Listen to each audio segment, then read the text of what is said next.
He saw Maud beaten. It's not important. I disagree. I want to know what happened to the money. The whole railroad industry is in chaos. Season 3 ended with a moment that left all of us absolutely shaken. Bertha Russell, the woman who spent 3 entire seasons fighting tooth and nail to secure her family's position in New York's high society, finally achieved everything she ever wanted. Her daughter Gladys is happily married to the Duke of Buckingham, living her fairy tale life in England and expecting a baby. Bertha herself has become an undeniable force among the old money elite, the very people who once looked down on her and treated her like an outsider. She threw the most spectacular ball of the season, event so magnificent that it will be talked about for years to come. She proved to everyone, especially to Agnes Van Ryn and her circle, that new money can be just as powerful, if not more powerful, than old money. But here's the cruel twist of fate. In the exact same moment that Bertha reached the pinnacle of her success, her marriage completely fell apart. George Russell, her husband, the railroad tycoon who built his empire from nothing, finally reached his breaking point. And honestly, I think we all saw this coming, but it still hit like a ton of bricks when it actually happened. George has been watching Bertha's ruthless ambition spiral out of control for 3 seasons now, and he's had enough. He's tired of being treated like a means to an end, tired of watching his wife manipulate everyone around her, and most importantly, he's bitter and angry about what Bertha did to their daughter Gladys. She essentially sold Gladys off to a duke, treating her own daughter like a bargaining chip in her quest for social dominance.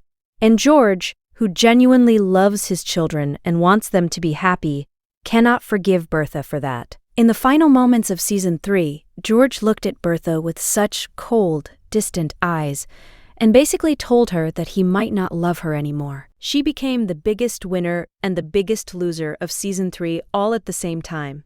And honestly, even though I've been rooting for Bertha's triumph throughout the series, I completely understand where George is coming from. In fact, I'm actually shocked that he stuck around this long. If I were in his position, I probably would have walked away a season ago. George is not a bad man. He's ambitious, yes, but he's also loyal, caring, and he genuinely loves his family. He nearly lost everything this season, over-leveraging his railroad company to the point of potential financial ruin, and he even survived an extremely dramatic assassination attempt that left him bleeding out in the street. Some disgruntled enemy shot him in broad daylight, and to this day, the shooter's identity remains a complete mystery. Thanks to the quick thinking and medical expertise of Dr. William Kirkland, who has honestly become one of my favorite characters in the entire series, George survived.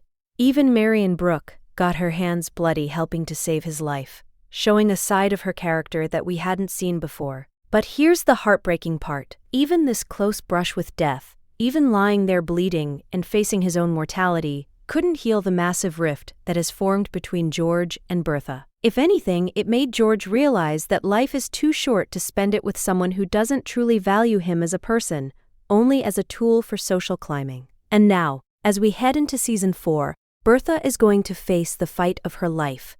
And this time, it's not about social status or throwing the perfect ball. This time, it's about saving her marriage and winning back the man she's been taking for granted for far too long. So what exactly can we expect from Bertha's storyline in Season 4? Well, according to the rumors and insider information that has been circulating, Bertha is going to do something we've never seen her do before. And honestly, I'm fascinated to see how this plays out, because Bertha has never been the type of person to back down or compromise on anything. Her entire character has been built on this unstoppable drive to conquer New York society, no matter what the cost.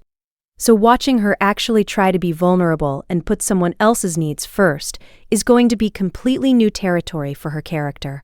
But here's where things get absolutely brutal. Just when Bertha is trying to save her marriage, an unexpected woman is rumored to enter the scene as a potential love interest for George. And not just any woman, but someone who will push Bertha's limits to absolutely unimaginable levels. The rumors are swirling that this woman is none other than Mrs. Winterton, our despicable former maid turned social climber, the woman who has been scheming and manipulating her way through New York society since she first appeared on the show. And yes, I hate this storyline already, but I also cannot look away because the drama is going to be absolutely insane. Mrs. Winterton has always had her eyes on Bertha's spot in society, and now it seems like she's going to make a play for Bertha's husband as well. Can you imagine anything more devastating for Bertha than watching this woman, someone she probably considers beneath her, trying to steal George away? And here's what makes it even worse. Bertha and George are going to be forced to stay in close proximity throughout the entire season because they'll be working on their son Larry's wedding to Marion Brooke. Yes, you heard that right. Larry and Marion are finally getting married. And while that's wonderful news for them, it means that Bertha and George will have to pretend everything is fine and work together on wedding preparations while their marriage is falling apart and another woman is circling around George like a vulture. It's going to break her heart into a million pieces, and honestly, as much as I've criticized some of Bertha's choices throughout the series, I feel genuinely sorry for what she's about to go through. But let's talk about how Mrs. Winterton even got into this position in the first place, because that's a whole other level of drama that we need to discuss. Oscar Van Ryn, bless his heart, made potentially the worst decision of his entire life at the end of season 3. He basically decided to merge his powers with Mrs. Winterton, creating an alliance that could ruin not only his life, but potentially the entire society's well-being. And I have to say, I am genuinely surprised that despite knowing the true nature of Mrs. Winterton, despite seeing firsthand how manipulative and dangerous she is, Oscar would make such a suggestion. Like, even if it's just for appearances and social climbing purposes, who in their right mind would want to merge their life with such a calculating and ruthless person? Oscar has made questionable decisions before, we all know that, but this one takes the cake. And now the rumor has it that Oscar essentially handed Mrs. Winterton a golden opportunity to go after everything Bertha holds dear, including her husband. Mrs. Winterton has been playing the long game since the moment she arrived in New York society, carefully crafting her image, making connections, and waiting for the perfect moment to strike. And thanks to Oscar's alliance, she now has the social standing and the access she needs to make her move.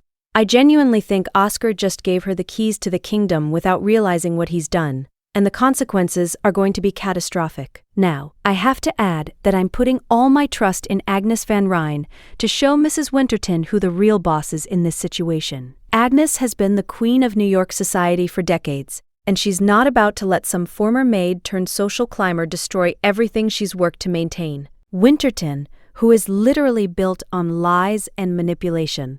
Agnes knows this, and I have a feeling she's going to use every bit of her power and influence to put Mrs. Winterton back in her place. But we'll have to wait and see how that plays out, because knowing this show, nothing is ever straightforward or simple. Meanwhile, George is not going to sit around and mope about his failing marriage. According to the rumors, he's going to devote himself entirely to determining the identity of his shooter, even though pursuing this investigation puts his life at even greater risk than before. Think about it. Someone tried to kill George Russell in broad daylight, shot him in the street, and then disappeared without a trace. That person is still out there, still dangerous, and probably still has a grudge against George. Any rational person would hire security, lay low for a while, and let the authorities handle it. But George Russell is not that type of man. He's going to hunt down whoever tried to take his life, and he's not going to stop until he gets answers. This storyline is going to add a whole layer of suspense and danger to Season 4, and I'm absolutely here for it. We're going to see George investigating, making enemies, possibly putting himself in harm's way multiple times, all while dealing with his crumbling marriage and the possibility of losing Bertha to her own ambitions, or losing himself to someone new. It's going to be intense, thrilling, and probably heartbreaking all at the same time. Now, let's shift gears and talk about some good news because, trust me, we need it after all this heavy drama. Dr. William Kirkland and Peggy Scott are officially engaged, and I could not be happier about this development. After seasons of watching Peggy endure trauma after trauma, losing her son, dealing with racism, fighting for her place as a writer in a world that constantly tried to silence her, she finally got her happy ending. Dr. Kirkland's proposal in the Season 3 finale was absolutely beautiful and so well-deserved. He got down on one knee right in front of Black Newport society and his own intimidating mother, making a grand public declaration of his love for Peggy. It was romantic. It was bold. And it was exactly what Peggy needed after everything she's been through. And honestly, their relationship has given the series a much-needed romantic glow that we've been missing. Because, let's be real, The Gilded Age is a period drama, and while I absolutely love the political maneuvering and the social commentary and all the dramatic conflicts, we also need some pure romance without major catastrophic problems attached to it. Peggy and William give us that. They're two good people who genuinely love and respect each other, who share similar values and dreams, and who want to build a life together based on mutual support and affection. It's refreshing, it's heartwarming, and it balances out all the scheming and backstabbing that happens with the other characters. That being said, it has been made very clear that this wedding process is not going to be smooth sailing for Peggy and William. William's mother, who has been a thorn in their side since the beginning, is going to do her absolute best to break them apart in season 4. She doesn't think Peggy is good enough for her son. Despite Peggy being an accomplished writer, an intelligent woman, and genuinely kind-hearted person, William's mother wants someone from a more prestigious family, someone with more social connections, someone who fits her very specific and frankly ridiculous standards. So we're going to see her interfering, creating obstacles, and probably saying some truly hurtful things to Peggy throughout the season. But here's what I love about Peggy's character. She's strong, she's resilient, and she's not going to let anyone, not even her future mother-in-law, destroy her happiness.